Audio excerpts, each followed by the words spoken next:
যন্ত্রের মুখ দিয়ে বেরিয়ে আসছে ঘন কালচে পিচ্ছিল এক তরল। দেখে মনে হবে সাধারণ কাদা, কিন্তু এটি এক জাদুকরী জ্বালানি। পরিত্যক্ত নারকেলের খোসা থেকে সাশ্রয়ী ও পরিবেশ বান্ধব কয়লা দিয়ে জ্বালানির পুরো প্রক্রিয়াটি বেশ আকর্ষণীয়। প্রথমে নারকেলের খোসা পুড়িয়ে তা কয়লায় রূপান্তর করা হয়।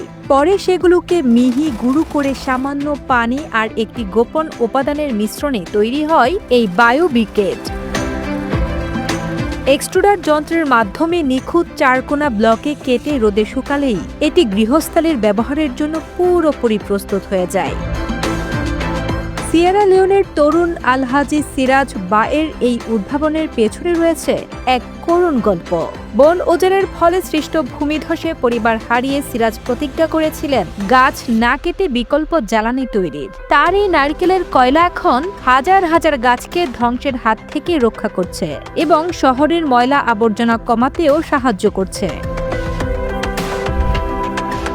সাধারণ কাঠ কয়লার তুলনায় এর দাম কিছুটা বেশি হলেও এটি অন্তত 4 গুণ বেশি সময় জ্বলে এবং এতে ধোঁয়া হয় না বললেই চলে।